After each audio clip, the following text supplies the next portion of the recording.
Who first saw me speak about Bitcoin? I think 4 or 5 years ago in the crowd.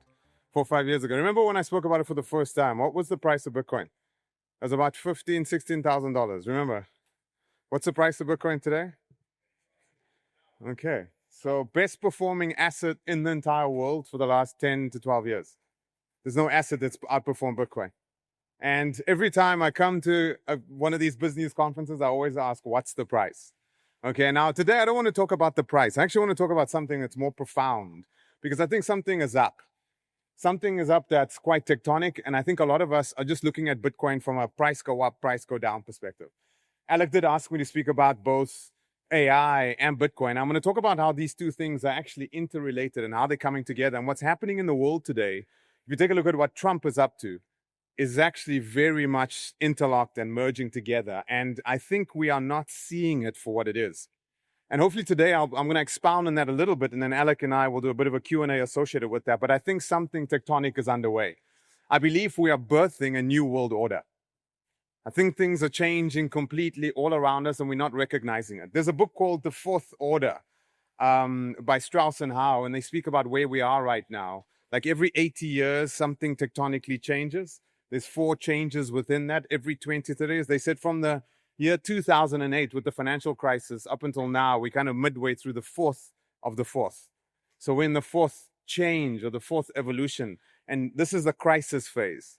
And I think what Trump's doing, these announcements that you're hearing, strategic Bitcoin reserves, you hear what he's doing with AI and these big investments, etc. These things make sense when you look underneath the covers. So let's take a look at it. Today, if you take a look at why are we in a crisis, nothing's working. Think about it for a second, right? Our money doesn't work anymore. Doesn't. You in the room here have assets, so you have the ability to navigate your way around inflation and currency debasement. But you are not reflective of what's happening in the rest of the world today. There are 3 billion people that are unbanked. Most of society in South Africa don't have exposure to the things that you have exposure to. And those folks don't have hope. We've never seen suicide rates higher than we've seen today. We've never seen depression. We've never seen human birth rates starting to collapse. We're seeing population declines. China is suffering from this. The United States, these G7 countries have an issue associated with this. What's going on? In my opinion, it's because the money is broken. Right? If you take a look at central banks, what banks do, what treasuries do to deflate money, to inflate certain aspects, to completely debase what you and I call fiat currency, we understand today that that is not sustainable. Right? So if you take a look at labor, energy, money, trust, food, everything's broken.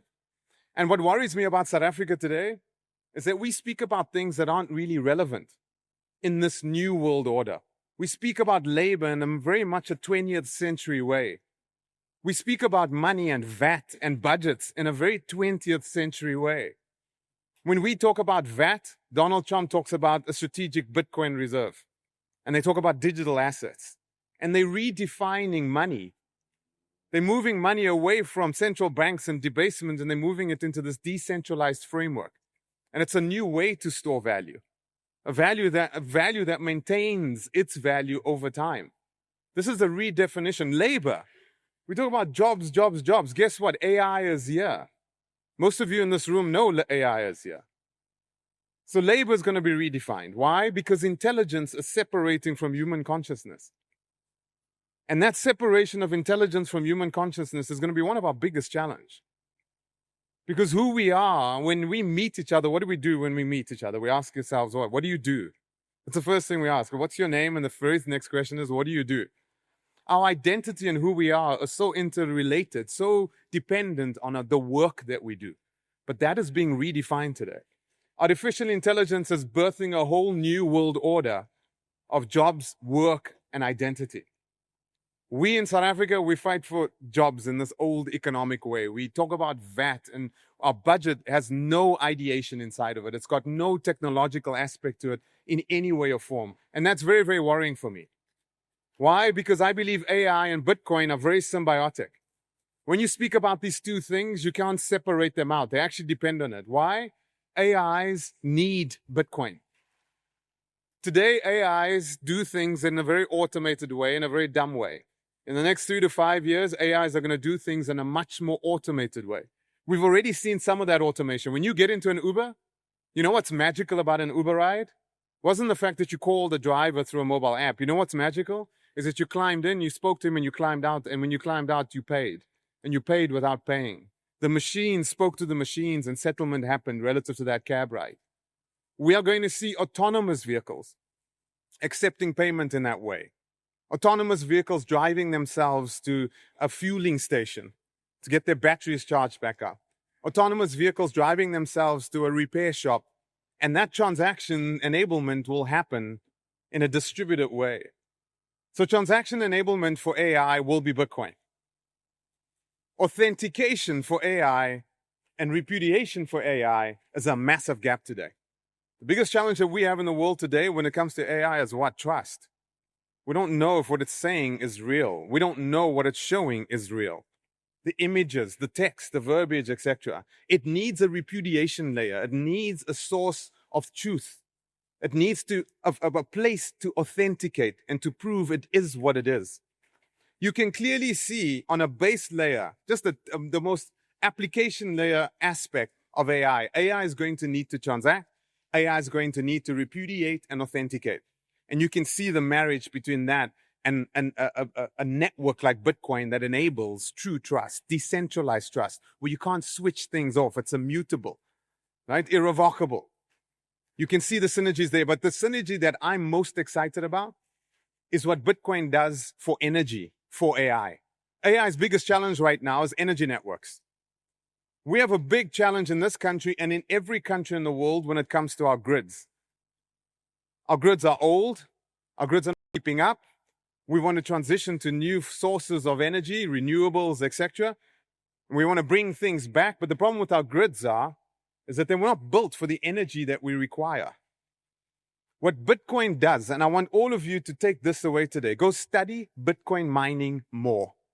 Go study how the proof of work protocol works with Bitcoin.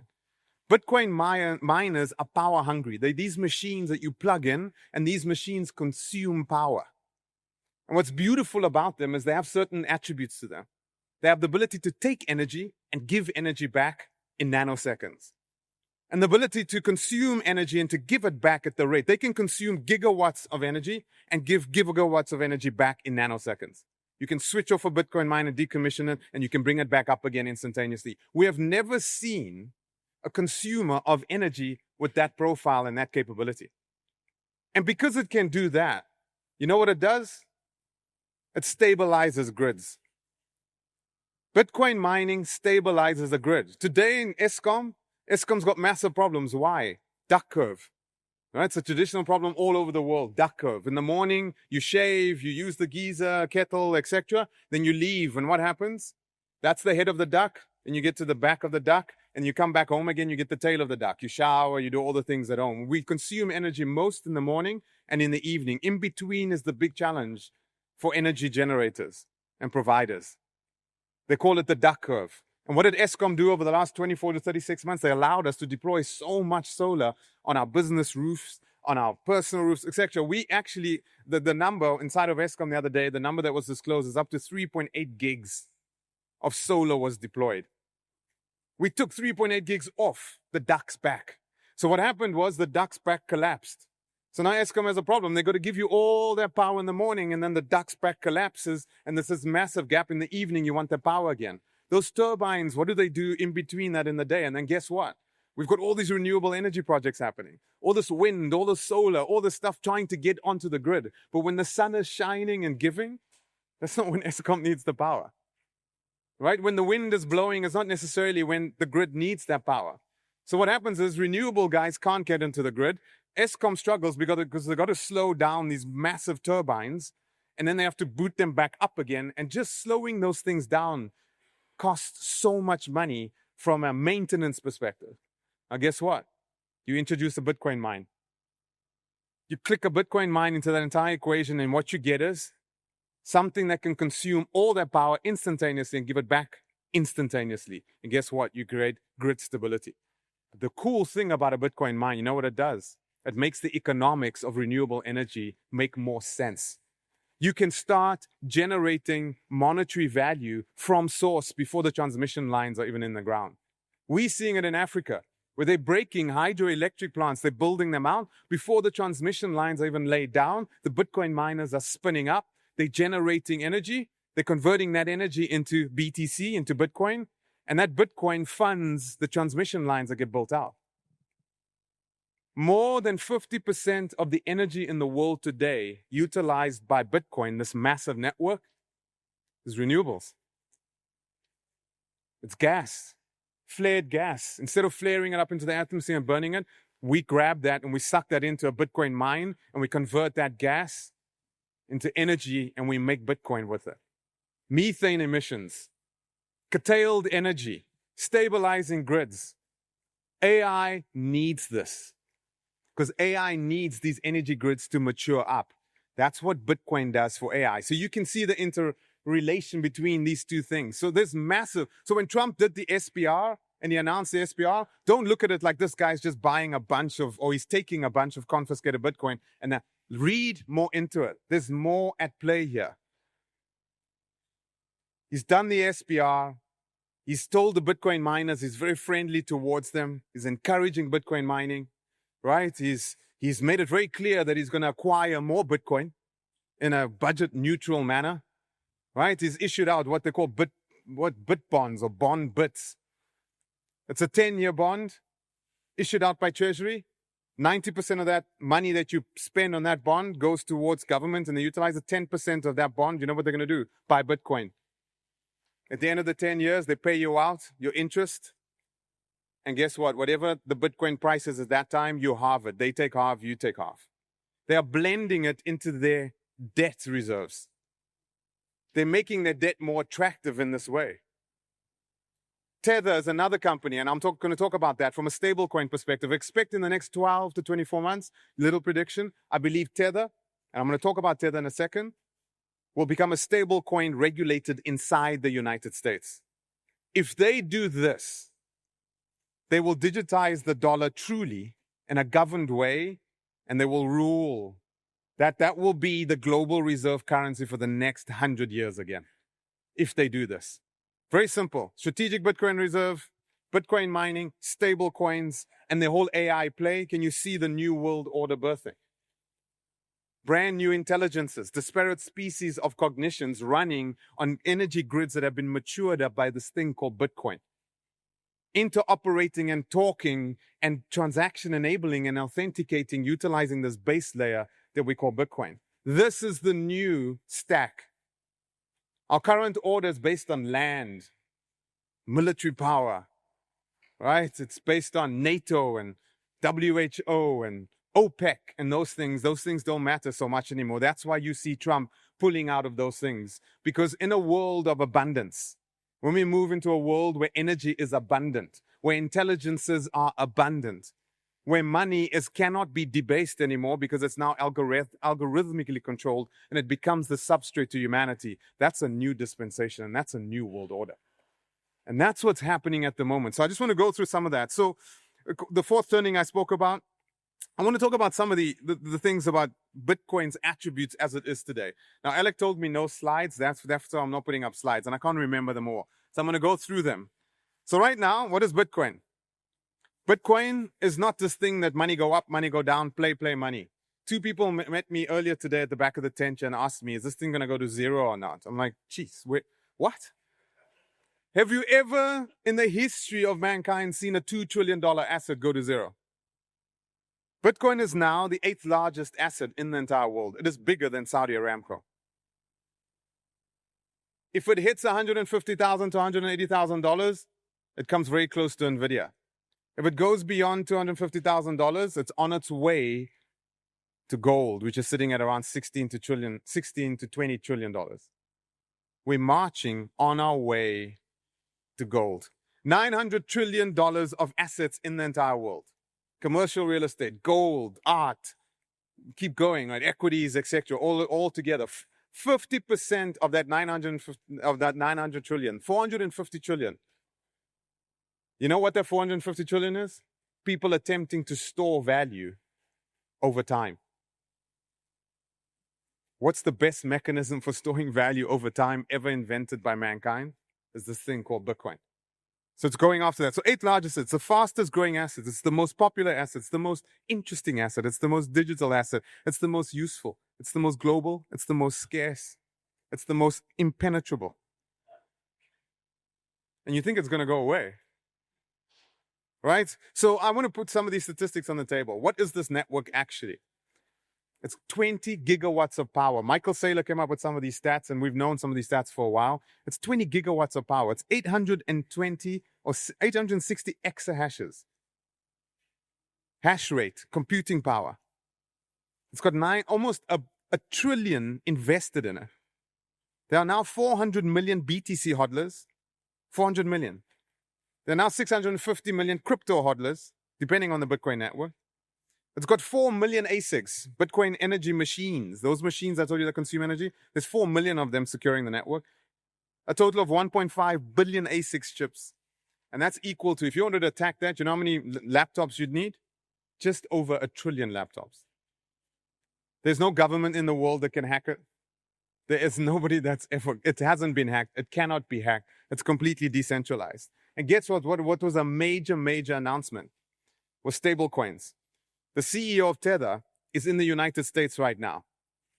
He went to the United States for the first time last week. Trump invited him over. They want USDT, which is the symbol for their stablecoin, to come over. You know what Tether is today? They're the 18th largest holder of USA debt in the entire world. Today. They buy treasuries to back up the dollars that they issue out as US dollar coins. So there's a parity between your dollar coin and the real dollar. And they buy debt to stack that up in the back. So they keep buying US treasuries, US debt. I mean, here's the numbers. They're less than 100 employees. They're less than 100 employees. They've just announced that they're moving everything onto the Bitcoin network. You know what they did in 2024 in profits? 13.7 billion. Less than 100 employees made 13.7 billion of profit in 2024. You know how many users they have? 400 million. They almost have 500 million. You know what they're going after? The other 2.5 billion unbanked people. So if you think this doesn't have utility, and we keep hearing this all the time, this thing doesn't have utility. There are 400 million people storing their wealth in USDT that runs on top of Bitcoin. They're adding 30 million new people every quarter. That's 10 million a month. That's 250,000 new users every day. That's Tether's numbers. They have 115 billion in treasuries. And their strategic Bitcoin reserve sits right now just over 100,000 Bitcoin. They have a commitment that 15% of their net profits, they buy Bitcoin and they store it in strategic Bitcoin reserve. That's running on top of the Bitcoin network, and they're consuming USA debt. Now think about that for a second. China would have hurt the United States really badly because in just the last few years, China moved from 3 trillion, owning 3 trillion of USA debt, and I think they're just under 1 trillion now. If it weren't for Tether, the United States debt issue would have been a massive issue. If you don't think the problem's big, and I speak, the United States has it, but it's our problem. We have a $36 trillion problem. Biggest economy in the world is suffering. I believe they're undergoing a sovereign debt crisis right now, the United States. But they're using levers like this and in very intelligent ways to take that debt, to make that debt tradable, buyable, in a way that's very different from nation-state ways they used to do it. And that's very, very intelligent. So, ETFs. I'll mention that as another set of statistics. Remember, the ETFs launched. Have you seen the stats on the ETFs? We've never seen $113 billion of inflows into the ETF, into any ETF that quickly in the history of ETFs. So it's the fastest ever debut of an ETF, the IBIT one from BlackRock. In 3 days, it's reached $10 billion of inflows. You know how long gold took to get to 10 billion? 3 years. It's the fastest to ever hit 50 billion, and they did that in 6 months. That's astonishing. So pent-up demand. What do corporations know that you don't know? What do 400 million people know that you don't know? What do 650 million crypto people know that you don't know? Why are people fleeing into this asset class? It's because the money is broken. That's why they're fleeing into it. What we're going to see moving forward is you're going to see more USA states declaring strategic Bitcoin reserves.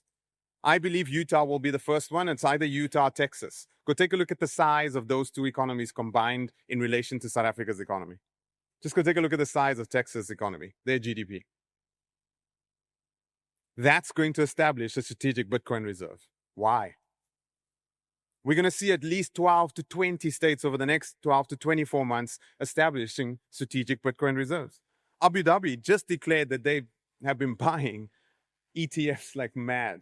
SARB 121 was just repealed in the United States. That means banks in the United States will soon have the ability to be custodians of crypto, i.e. Bitcoin. I'm just trying to paint what's happening in the world today. People say this thing is volatile. Another two gentlemen, I don't know where they are here, they came to me and said, yeah, but it's so volatile. You know why it's so volatile? I love this. It's a joke. It's a 400 trillion asset being traded for 200 trillion, or for 2 trillion today. That's what I believe. That's why it's volatile. And if it's volatile, you should love it. I love what Michael Saylor says. He says volatility is like fire. To the normie, when you see the fire, you run away. But to Henry Ford, he took the fire and he shoved it into the combustion engine. Elon Musk takes fire and he shoves it into a rocket and he makes this interplanetary. You can take this fire, shove it into your business, and watch what it does. Volatility around Bitcoin is a beautiful thing. We want more vol. It attracts traders. You can put more financial instrumentation around that volatility, and you can establish something that is quite profound. And I want to congratulate the Altface Capital folks. They did this. Yes, I'm the chairman of the board in their company, but what they've done is they've taken Bitcoin and not run away and be scared of it. They've taken it, taken the fire, and they've shoved it into the engine. And they're the first publicly traded company in Africa to establish a strategic Bitcoin reserve. Yeah, I have to disclaim that I'm not pitching Altface Capital. I'm sorry. Spy Shares, great company, going lots of places. There's more to come. Why? Because we already have submitted to the SARB that we want to list 2 securities on the exchange linked to Bitcoin. So you can buy Bitcoin exposure via these securities on the Johannesburg Stock Exchange. I believe if we get approval, and we're waiting for it, this will be the first time a company in South Africa or Africa has ever done that. And it'll be similar to the MicroStrategy play. Very similar. There's lots of learnings there happening in South Africa. You run into this fire. You don't run away from this fire when you comprehend what this fire is. So I've explained what Trump's up to. He's established the stablecoin. They call it the Genius Act. Watch what's going to come from the Genius Act. The Loomis Act. You know what Senator Loomis's act? It just went. If you're in the BNC Bitcoin group, I put something in there today. That's the Loomis bill. That's been submitted. You know what the Loomis bill is? They're going to buy 1 million Bitcoin over 5 years in tranches of 200,000 a year. That may be enacted in the next 2 to 3 months. That's a nation state moving away from just hodling something that they've confiscated to actually acquiring 1 million BTC. You've heard Russia making noises. We know that China is actually sitting arguably on a larger hoard of Bitcoin than even the United States. And we suspect that they're up to BTC hodling and purchasing right now. So we will see gamification. Now, what's happening? And people ask me, like, what's happening? So, okay, you've explained this. So in South Africa, this is the stuff that I'm involved in, and some people here in the audience are involved in. So you know what we're doing in South Africa? We're engaging with SARB. You saw our Reserve Bank governor and what he did in Davos, which wasn't his greatest moment. Yeah, we'll talk about that. But the point is, I'll be going back in there. I'm engaging with SARB extensively at the moment. And we need to do that. On the 2nd of April, I have a session inside of the South African Reserve Bank for an entire afternoon to settle this matter inside of SARB. And my intention is to get the SARB to agree to establish a South African strategic Bitcoin reserve. I'm pushing very hard for that. Okay. Don't know if it'll happen. Don't jinx me. We are engaging with the IFWG. The IFWG is the representation of all the entities, SARS, SARB itself, the intelligence, etc. It's a working group within SARB. We are engaging them. Why? We want to give them the tools to enable them to monitor the industry so banks can become custodians. Banks want to custody Bitcoin in South Africa today. I was on the board of Discovery Bank until September, October last year. I can tell you what, they want to do it. Nedbank want to do it. Standard Bank want to do it. The banks are ready. The only reason you haven't seen these announcements happen is because the Prudential Authority walks in and has no capability to keep them responsible or to monitor that. Our attempt through the IFWG engagement is to give them the tools and services so they can truly manage the ecosystem. I mentioned Altvest, first one in Africa. At Eskom, did you hear yesterday? Did you hear Dan get up? Dan said something twice, which is quite profound. He said Bitcoin twice in his keynote. Eskom is engaging with us deeply right now on deploying potentially one of the biggest Bitcoin mines on the African continent for sure. And it will take South Africa from where it is today to probably in the top 5 or 6 hash rate under management in the world. And the reason we're doing it is not because Eskom's rolling in excess power. It's because there's a lot of curtailment happening on the grid right now. They want to bring those renewables on. We want to engage with them. We're engaging right now with the largest solar provider or solar farm in South Africa today to attach a Bitcoin mine to that instance. So it's happening. My word to you is it's happening. It's not coming. SARB's engaging deeply. We're seeing publicly traded companies taking steps forward.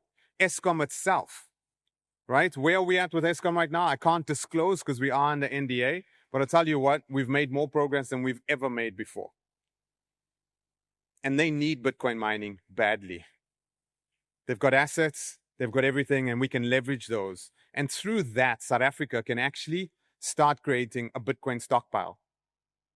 Because you know what's really cool about it? As we build up this Bitcoin, Eskom has a choice. They can either sell the Bitcoin, right? And we pay them out in fiat. And you know what? We can pay them every 10 minutes.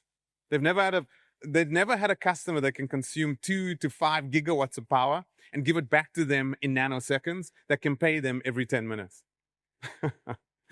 In fact, when we sat down with them, one of the engineers here, Carl's here, I mean, they sat down with us in one of the meetings and they said, well, wait, where's the catch? Like, this is too good to be true. And they don't understand it. The economic impacts of deploying a Bitcoin mine is quite profound. What comes out of a Bitcoin mine is hot water, water that's 70 to 80 degrees Celsius.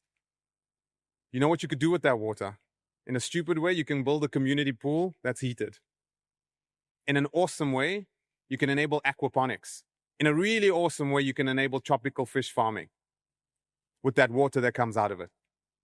Right? So the impact that we'll have, where we will deploy, will be quite profound. And I'm very excited that next time Dan gets up here at BizNews, he's not going to get up and just talk about it esoterically or theoretically. He's actually going to tell you about an instance and a deployment, and this is the impact that it's having. So we're very, very excited about that.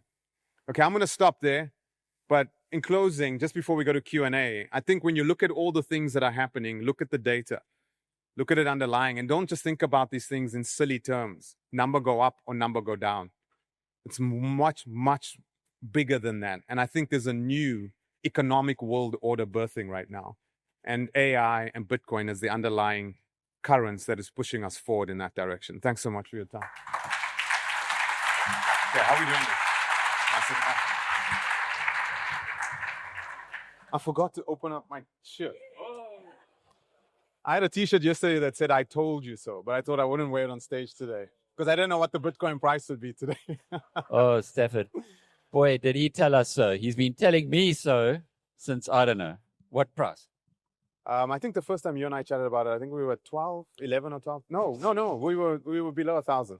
Below $1,000. Yeah. And my friend Bruce Dacres, he's the other rich guy I know because he was also buying Bitcoin when it was that kind of level. Bruce, yeah. Anybody else bought under $1,000 a Bitcoin? Yeah. There's and some of you listen. 1, somebody listen. 2. I'll try to convince Trevor Chris to sell more of his property. It's like, get rid of that property. You don't need it. Just put it into Bitcoin. I was in the room when Lesetja Kganyago, our Reserve Bank governor, said what he said. But it's been beautifully and very badly cut because the panel discussion was a whole bunch of Bitcoin people from the CEO of Coinbase and others. And he was trying to be light. Because he's got a great sense of humor. And somebody said, one of them said, well, shouldn't we have a Bitcoin reserve? And he just joked about it. He said, well, why not have a mutton reserve or a cow reserve? And that was taken terribly out of context. So I think your meeting with the Saab is probably going to be a lot different to what some people believe, because those guys they're not dumb. I think it's going to be a lot harder. It's been hard, and I think it's going to be really hard. And it's you need to understand, if you take a look at Saab and who they are and their interrelation with the banks and their role, Bitcoin is this thing that destroys their relevance. It brings in this deflationary thing that works with math and physics, and it has no humanity. I mean, every 10 minutes, Bitcoin does what it does, and it mines, and it's tied to energy, and every 4 years, it does what it does, and that deflationary aspect to them, they just can't consume it. So okay, just slow down a little. Okay. How is it going to destroy the relevance of the Saab and banks? Okay, just wait. nice and slowly. Okay, careful how you phrase that. Okay, because I don't want it to come out that I say Bitcoin's going to destroy the relevance of the Saab. No. I think it will accentuate the relevance of the Saab. I think South Africa does need a strategic Bitcoin reserve, and the only people that can make that happen is inside of that institution. And we've got to convince them why this is not dissimilar from our gold reserves, not dissimilar from our oil reserves, not dissimilar from, we got a lot of other reserves, and we should have this. Currency debasement, foreign attacks on us. These are all reasons to have a strategic Bitcoin reserve. So I think they need to be the custodians of that, and we need to go sit down with them and explain to them why. But if you take a look at this from a long-term perspective, I mean, the money is broken because of what we do with money. If we take a look at the Fed, we take a look at banks in the United States, when I was looking at the number, more than 80% of all US dollars in circulation today was printed in the last 5 years. Let me say that again. More than 80% of US dollars in circulation today was printed in the last 5 years. That's not sustainable. Money printing, that M2 supply, that it just cannot keep doing what it's doing, the debasement. US dollar, 1971 to now, it's lost 96% of its buying power since 1971 when they detached from gold. How much has the rand lost since now? Okay, I don't even look at that. I mean, that's extraordinary. The numbers are equally bad. So, but Stafford, the dollar is the global currency, right? And they're printing dollars, which are being sucked up by people around the world. So they're funding, the rest of the world is funding this lifestyle of the Americans. Why would they switch it off? Well, I don't think they have to switch it off. That's the thing. What they need to do is do a better job of monetizing their debt. And I think stablecoins is a very real way they get involved. I mean, it's a very simple thing. Look at the chessboard, right? Donald Trump has this $37 trillion headache. Doge is not going to fix that. It's impossible. Doge may cut $1 billion here, $2 billion there, but in relation to $36 trillion, I don't think it's going to have a net effect. I really don't. They can't put in austerity measures. It's the pain, the medicine would destroy that economy. So what do? They go take 200,000 Bitcoins and they move it from confiscation to Federal Reserve. They reclassify it. They say they're going to buy 1 million Bitcoin over 5 years. They move stable coins into the United States. They said that they're going to buy 1 million. The Loomis bill, if you take a look at our group, they are going. It's just been submitted now to Senate, so it's gone into the Senate today. Did that help the price? Not yet. Okay, I think there's more macro things going on relative to price. But I mean, if you take a look at the chess pieces on the board, this is what they're up to, and this is the only way they get out of the hole that we are all in with them, and to continue their lifestyle is to do the Bitcoin moves that they're doing, to do the stablecoin things that they're doing. And that's what they're up to. It's very, very clear what Trump is doing. And I think other countries will look at it because he also takes a look at the amount of gold being bought by China right now. I mean, China's money printer is going brrr at the moment too. He takes a look at BRICS, and they've got to do something quite drastic. So the timing of him coming in, pulling out of NATO, making noise about that, pulling out of NATO, WHO pulling out of that, I think this all are the pieces of this new economic world order. It is us moving to a new gold standard. And that gold standard is Bitcoin. It's a new hard money. I want to throw something at you. Another one of the divorce events 3 years ago, Neil Ferguson, who's probably the greatest financial historian, said that he was in a small conversation again with the FT, and he was asked, would you buy Bitcoin? And he said, if I lived in a country that had a very turbulent society, the majority of my assets would be in Bitcoin, which I thought was really interesting. Yep. But now extrapolate that to the world as a whole. Yeah. We're in a very, very strange place in the world. Has this been one of the reasons for the accelerated interest in Bitcoin? You can tell us about the ETFs and or elaborate on how that boom has happened. I think we all know what's going on. I think that we are in that fourth wave. I think we are in the crisis phase of that movement. I think what happened in 2008 is still echoing in everyone's minds. It hasn't gone away. We bailed out all those banks. We printed more money to get them out. Nobody went to jail. And those guys all got bonuses. And it's very clear in our memory. And I think Gen Zs don't believe in banks. Gen Zs don't believe in fiat currencies. Gen Zs don't want to own things. Gen Zs don't believe in the physical, they believe in the ethereal. Like my kids don't want a car.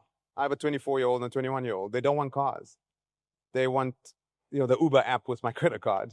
But they believe transportation is a flowing service. They don't live in Hermanus. But Did you try Uber yet? Yeah, no, it doesn't work exactly. exactly. But my point is that there's this generation and we're going to see a lot of wealth spilling from boomers into this generation. I don't think this generation is going to run off with the wealth that they're going to inherit and go buy gold or equities. I think they're going to buy Bitcoin. I think they're going to go to hard money. I think they're going to go to something that is, you just can't debase it. And I think the world, so yes, the ETF's performance, the amount of money flowing into Bitcoin, just all over. I mean, those inflows, why is it happening? It's because the money is broken. The money is broken globally, and no one's coming to fix it. But luckily, in 2009, something was birthed.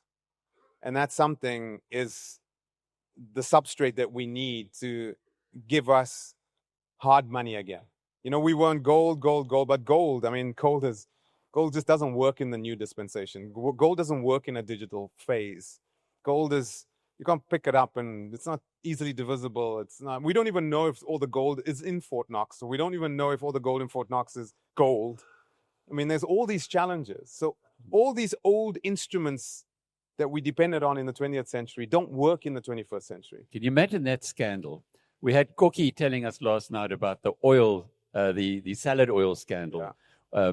Which happened with American Express. Imagine if they go to Fort Knox and they find out that gold ain't there, or maybe it's just been painted with a gold paint. Or they find out there's more gold than we thought that was there. Surely not. Anyway, okay, right. What is the energy cost to produce one Bitcoin? That's from Jonathan. Depends. I looked at Carl there. These are difficult equations to come up with, but the energy cost, it all depends on, I don't know where you are, but it all depends on the type of machine you have. It all depends on temperature. It depends on the cost of the energy that you're procuring. It depends on the Bitcoin price. There are lots of factors that combine to give you that. But we've got something that says, if we can get between 11 and 35 cents per kilowatt hour, we can build a significant business. Our business case to Eskom is, at 11 to 35 cents per kilowatt hour, if they give us a gig, we'll pay them R1 billion a year. So 1 gig will equal R1 billion to them of energy that's wasted today. Wow. So 1 gig equals R1 billion to Eskom. So let me give you the stat. Here's an interesting one, right? I don't know, Carl, can you put it into the group? put that. So I'm going to ask Carl to put in the group. So Carl is our chief scientist inside of a company called BitMac, and he's my Bitcoin mining go-to guy. He's going to put the slides into the BizNews Bitcoin group. What Carl put together was the following. If Eskom, now listen to this very carefully, if Eskom started mining Bitcoin in 2020 when we told them to, in 2020, if they mined Bitcoin between then and the 1st of January 2025, this year, they would have mined over 406,000 Bitcoin. Worth?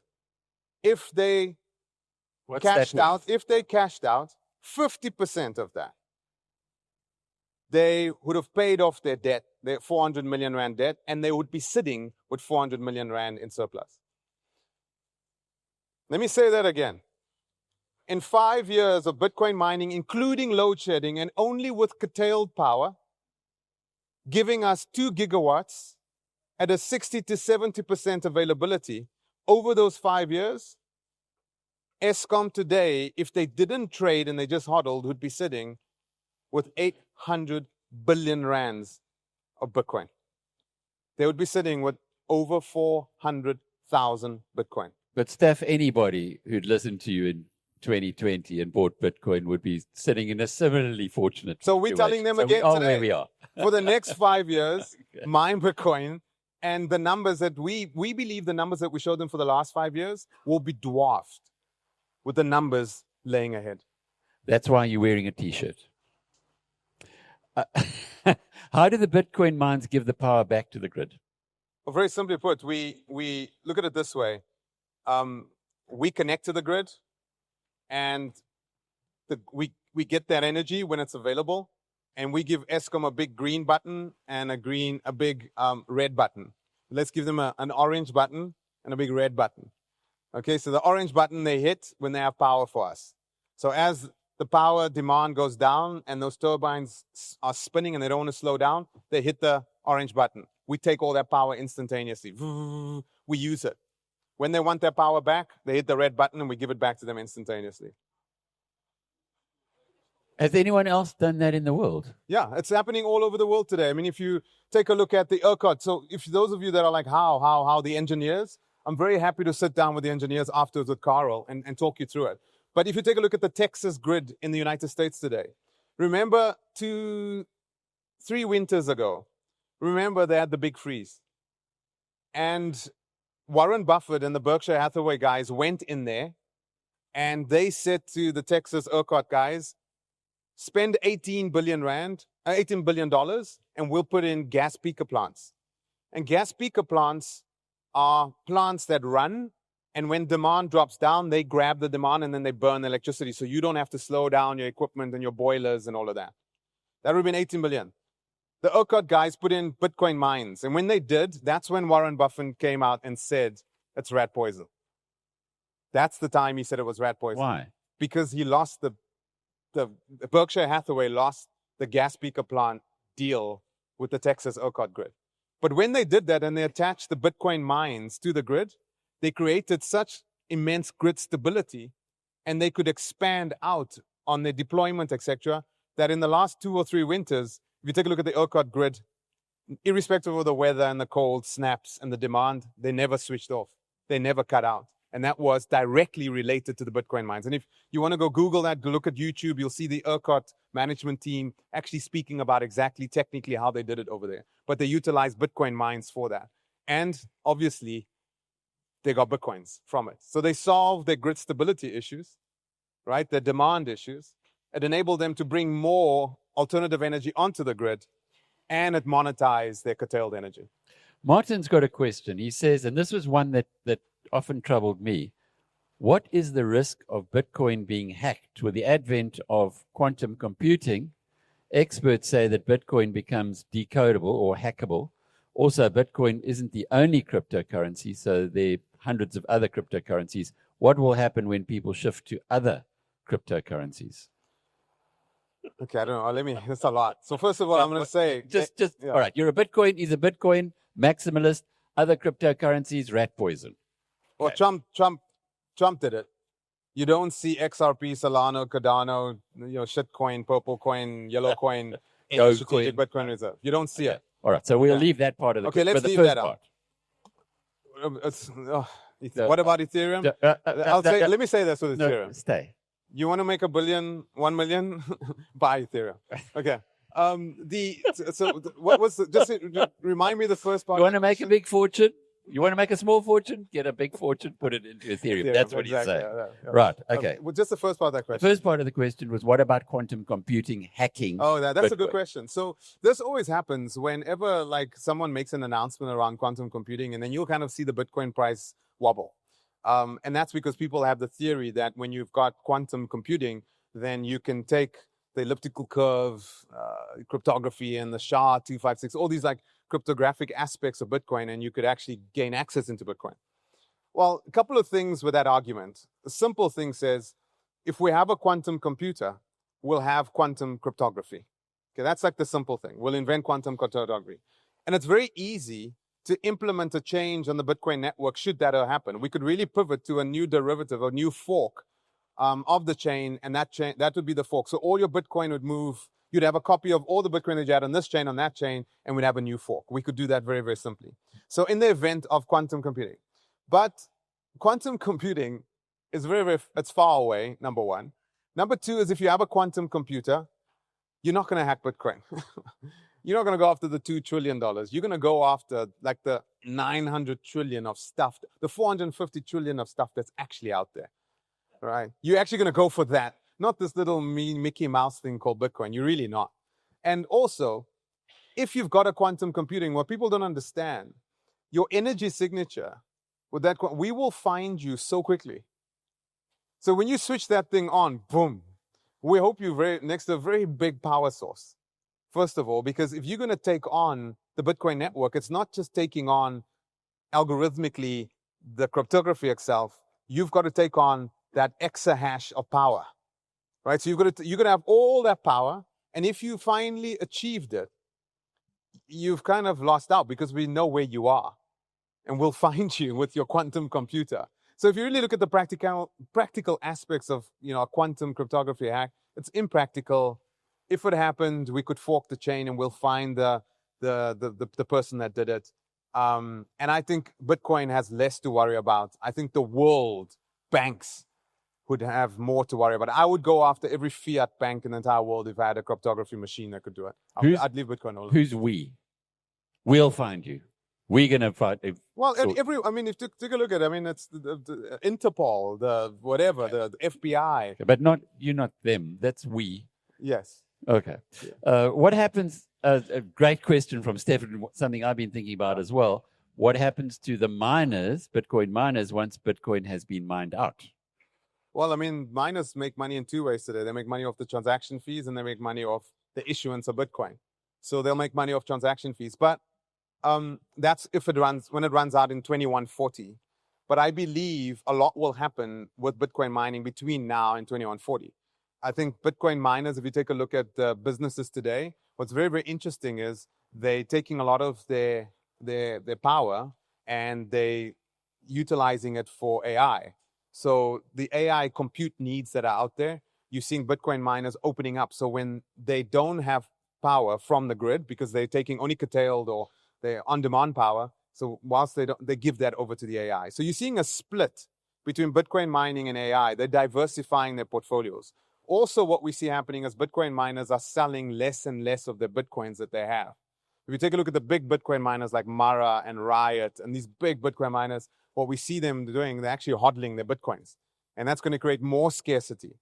So I also think more utility will come from it. So if nation states start moving money across Bitcoin, these transactions are going to be much bigger than you see today. Much, much, much bigger. So I think it'll be very lucrative from a transaction fee perspective in 2140 once the Bitcoins have run out. So yeah, I think for miners, it's a nirvana laying ahead. Corin Dawson asks, she says, China is busy with its own cryptocurrency. Can you comment on this impact globally? Bring it on. I think but there's only one. The problem that everyone has is this is the question. Can the Bitcoin code is open source. Can I just go and build my own Bitcoin? Like everyone can, anyone can. The problem is the big issue is the 51% attack. So if 51% of all the miners got together and coagulated amongst themselves, the theory is that they could attack the chain. They could change the protocol.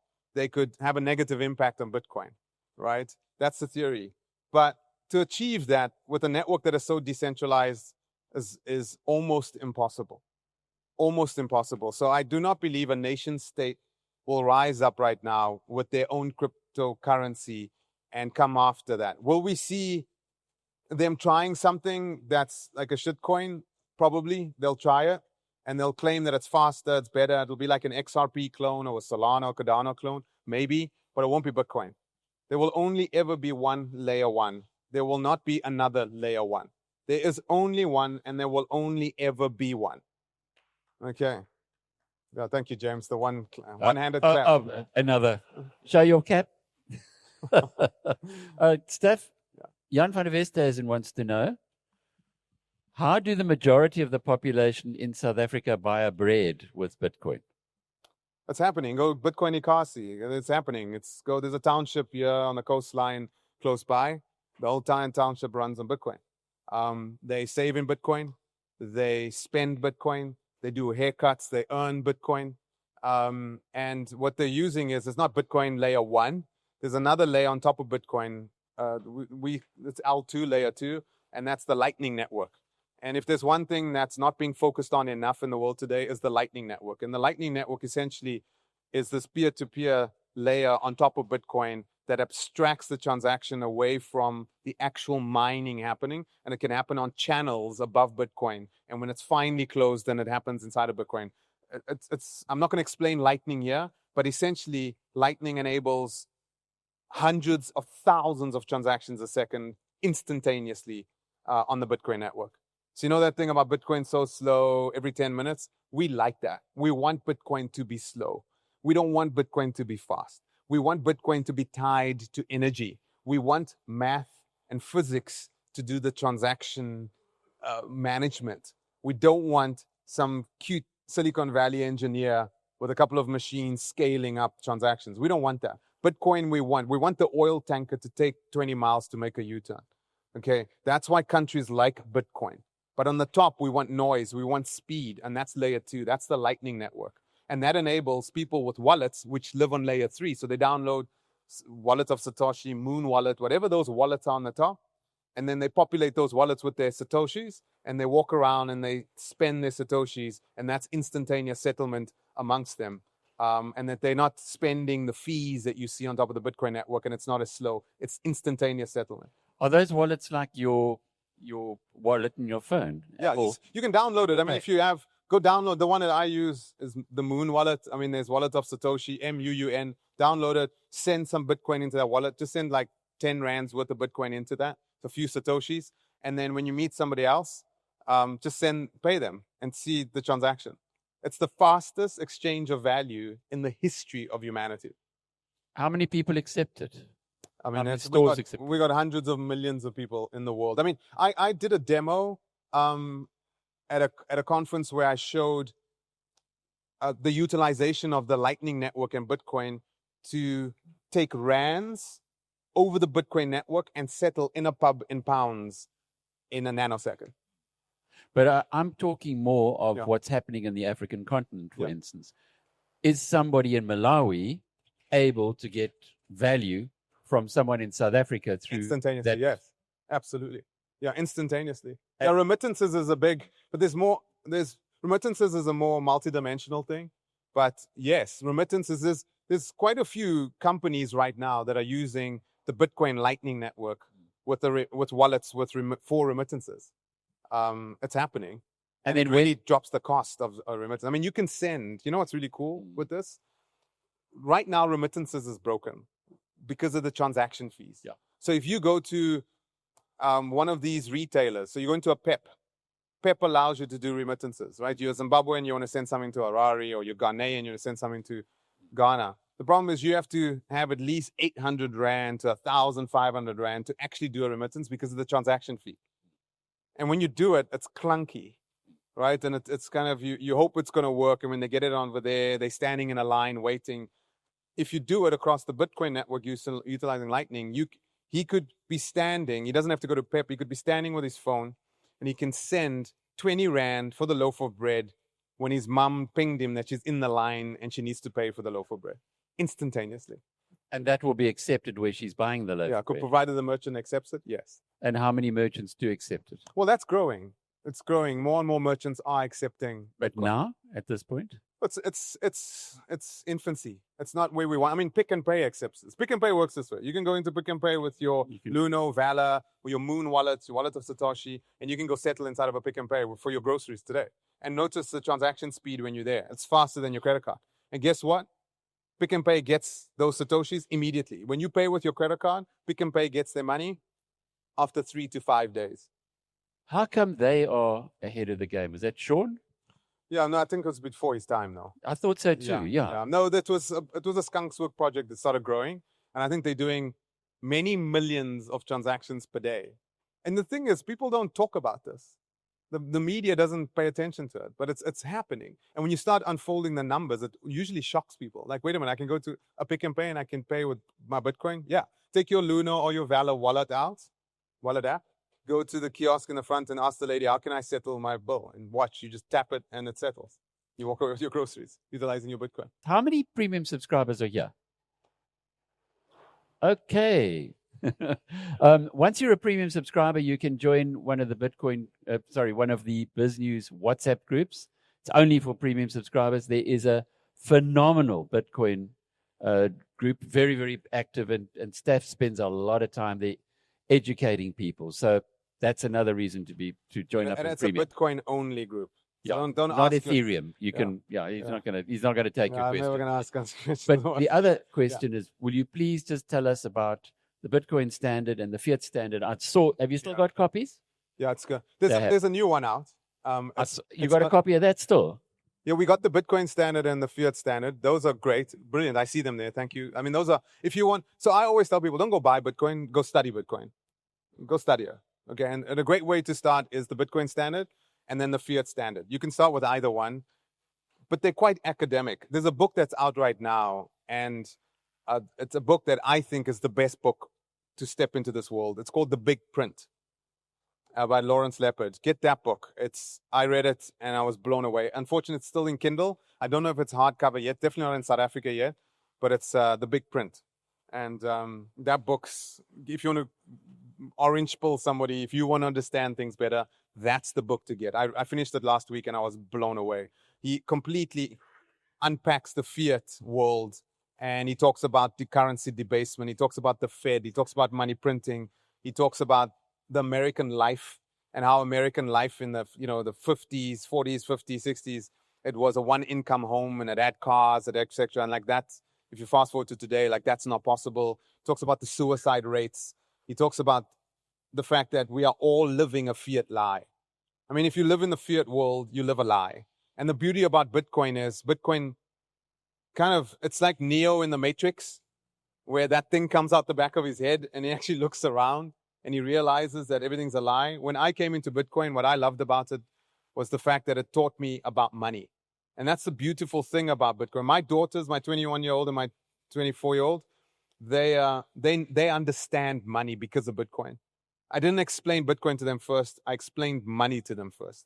And when you start understanding money, then you understand that you've been lied to. And the problem is economists walk around with those Keynesian ways of thinking and like we need inflation and we need central banks and we need all of that. And it's just a lie. It's all a lie. Everything around us is a lie. And you can see it economically speaking. That lie is maturing, and it's time for that lie to mature right now. That's why our country is in trouble, monetarily speaking. That's why in the United States, I mean, take a look at their birth rates. Take a look at their suicide rates. Take a look at their depression rates. Take a look at everything that's happening in that country. It's because the money is broken. And when you have strong money that doesn't break, if you have money that deflates, i.e. in scarce, it becomes more and more scarce. And it becomes more and more valuable. When you got hard money, your perspective changes. You know, my perspective, Warren always asks me this. I mean, he asks me, what's my Bitcoin exposure? It just keeps growing, right? The majority of what I own and my net worth is in Bitcoin. I'll never disclose how much. But you know what's amazing when you live in the Bitcoin standard world? Everything around you gets cheaper. Everything. Every year, everything gets cheaper. My house gets cheaper and cheaper and cheaper. My house used to cost 600 Bitcoin. Then it became 40-something Bitcoin. And now it's like single-digit Bitcoins, right? Everything, when you start looking at the world through the Bitcoin standard, it's quite astonishing how the matrix drops and you actually see the lie. We think your house price is going up? No, it's going up. Now pair that with inflation. The property that Magnus Haystack wants you to go and invest in, yeah, it's climbing up. Now pair that with inflation, right? With currency debasement. Now, you know what? Put a track on there and show the Bitcoin price relative to that asset that you acquired via Magnus Haystack and watch the performance difference. By the way, I saw Magnus earlier today and I'm so proud that Magnus is going to go to a Bitcoin blockchain course at UCT. He signed up, he's going to do it. And that's a win for me. That's my biggest win at the BizNews conference right now. Stafford Masie, thank you. Thank you so much.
Right now, you can get the cheapest Forex rate around, right here, on Shift.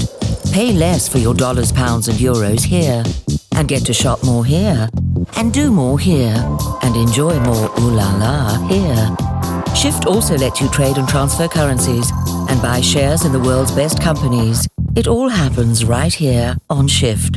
You won't find a cheaper Forex rate anywhere else, no matter where you bank. Download the Shift app today.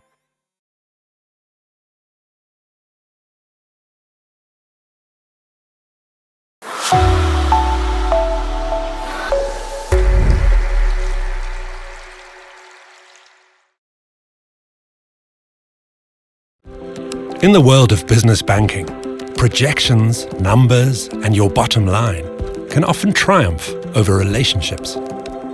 At Investec, we value both.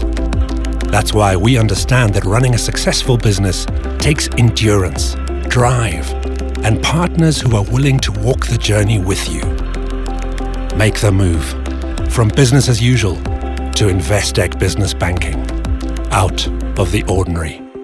Downings is South Africa's leading marquee infrastructure company, proudly celebrating 25 years of excellence, renowned for creativity, innovation, and unmatched technical expertise. Our event marquees and semi-permanent structures elevate any project with style and sophistication.